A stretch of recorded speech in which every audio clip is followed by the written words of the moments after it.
Hello, welcome to Nostu flavours. ഇന്ന് നമുക്ക് Kerala style chicken കറി ഉണ്ടാക്കാം. ഇതൊരു സ്പൈസി ചിക്കൻ കറിയാണ്. അപ്പോൾ ഇത് ഉണ്ടാക്കാൻ വേണ്ടുന്ന ഇൻഗ്രീഡിയൻസ് എന്തൊക്കെയാണെന്ന് നോക്കാം. വളരെ ഈസി ആയിട്ട് ഉണ്ടാക്കാൻ പറ്റുന്ന ഒരു റെസിപ്പിയാണിത്. 1.5 കിലോ ചിക്കൻ കഴുകി വൃത്തിയാക്കി എടുത്തിട്ടുണ്ട്. ചെറിയ ഉള്ളിയും സവാളയും അരിഞ്ഞെടുത്തിട്ടുണ്ട്. 30ഓളം ചെറിയ ഉള്ളിയും 2 സവാളയുമാണ് എടുത്തിരിക്കുന്നത്. 3 തക്കാളി അരിഞ്ഞത്, 4 പച്ചമുളക് ഇങ്ങനെ കുറുകെ കട്ട് ചെയ്തെടുത്തിട്ടുണ്ട്. 6 ടീസ്പൂൺ മുളക് പൊടി, 5 ടീസ്പൂൺ ഇഞ്ചി വെളുത്തുള്ളി പേസ്റ്റ്, 6 ടീസ്പൂൺ മല്ലിപ്പൊടി, 3 ടീസ്പൂൺ കുരുമുളക് പൊടി. ഇതൊക്കെയാണ് നമുക്ക് ചിക്കൻ കറി ഉണ്ടാക്കാൻ വേണ്ടുന്ന ഇൻഗ്രീഡിയൻസ്. ചിക്കൻ കറി സ്പൈസി ആയിട്ട് വേണ്ടാന്നുള്ളവർ മുളക് പൊടിയും കുരുമുളക് പൊടിയും അളവ് കുറച്ചെടുത്താൽ മതി. അടുപ്പിൽ പാത്രം വെച്ച് നമുക്ക് എണ്ണ ഒഴിച്ചു കൊടുക്കാം. ഞാനിവിടെ വെളിച്ചെണ്ണയാണ് യൂസ് ചെയ്യുന്നത്. എണ്ണ ചൂടാവുമ്പോൾ കടുകും വറ്റൽമുളകും ഇട്ട് കൊടുക്കാം. കടുക് പൊട്ടിക്കഴിയുമ്പോൾ അരിഞ്ഞു വെച്ചിരിക്കുന്ന ചെറിയ ഉള്ളിയും സവാളയും കൂടി അതിനകത്തോട്ടിട്ട് നന്നായിട്ട് വഴറ്റിയെടുക്കാം.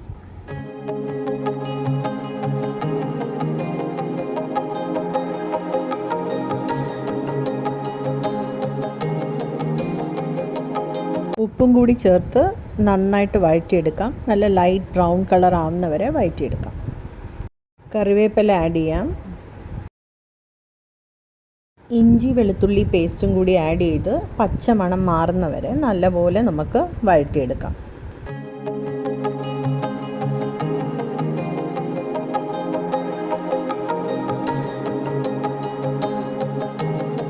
ഇനി ഇതിലോട്ട് മല്ലിപ്പൊടി, മുളക് പൊടി, മഞ്ഞൾപ്പൊടി, കുരുമുളക് പൊടിയും കൂടി ഇട്ട് നന്നായിട്ട് വഴറ്റിയെടുക്കാം.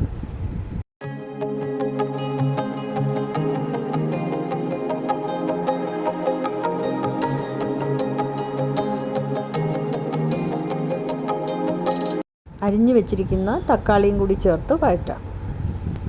ഗരം മസാലയും പച്ചമുളകും കൂടി ചേർത്ത് നമുക്ക് ഒന്നുകൂടി നന്നായിട്ട് വഴറ്റിയെടുക്കാം. ഗരം മസാലയുടെ കാര്യം ഇൻഗ്രീഡിയൻസിൻ്റെ ലിസ്റ്റിൽ പറയാൻ വിട്ടുപോയി. 1.5 ടീസ്പൂൺ 2 ടീസ്പൂണോളം നമുക്ക് ഗരം മസാല യൂസ് ചെയ്യാം. ഇനി ഇതിലോട്ട് ചിക്കനും കൂടി ചേർത്ത് നല്ലപോലെ മിക്സ് ചെയ്തെടുക്കാം.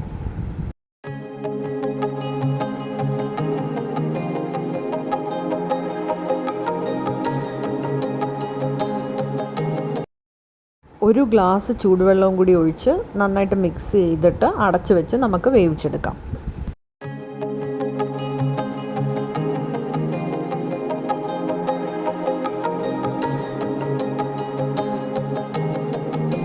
പത്ത് മിനിറ്റ് കഴിഞ്ഞ് അടപ്പ് മാറ്റി ഒന്നുകൂടി ഇളക്കി കൊടുക്കാം.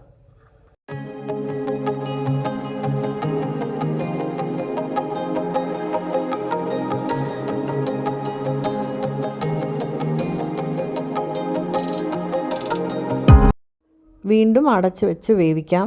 15 മിനിറ്റോളം ലോ ഫ്ലെയിമിൽ വേവിച്ച ശേഷം നമുക്ക് തുറന്ന് നന്നായിട്ട് ഇളക്കി കൊടുക്കാം. ഇപ്പം ചിക്കനൊക്കെ നന്നായിട്ട് വെന്ത് അരപ്പൊക്കെ നന്നായിട്ട് പിടിച്ചിട്ടുണ്ട്.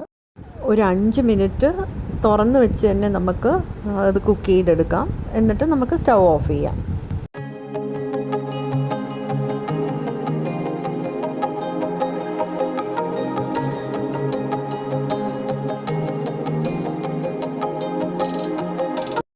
ഇനി അടുപ്പത്ത് കടായി വെച്ച് നമുക്ക് എണ്ണ ഒഴിച്ചു കൊടുക്കാം.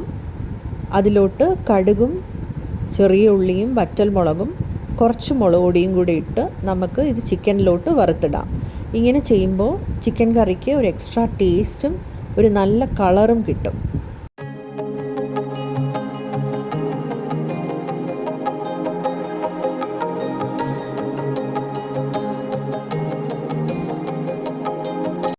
നമ്മുടെ ചിക്കൻ കറി റെഡിയായി കഴിഞ്ഞു.